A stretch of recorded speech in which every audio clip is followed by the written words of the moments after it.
तीसरा all Karachi Mayo federation cricket tournament बामकाम Islamia cricket ground में मुनाकिद हुआ, जिसमें सिंध की मशहूर मारूफ टीमों ने शिरकत की, जिनमें शहदादपुर और टंडो आदम की टीमें, कराची की मशहूर टीमें और दीगर टीमें टूर्नामेंट का हिस्सा रहीं। टूर्नामेंट की फातेह टीम इरफान स्पोर्ट्स लांढी और runner up team Korangi sports रही। Man of the tournament Irfan sports Landhi Umar रहे।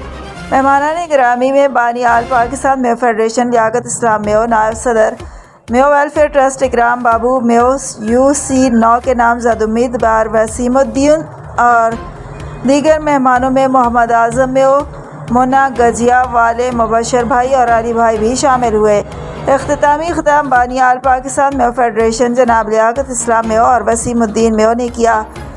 ऑर्गेनाइजिंग कमेटी टूर्नामेंट को आल पाकिस्तान मेयो फेडरेशन की डिस्ट्रिक्ट कमेटी ने ऑर्गेनाइज़ किया।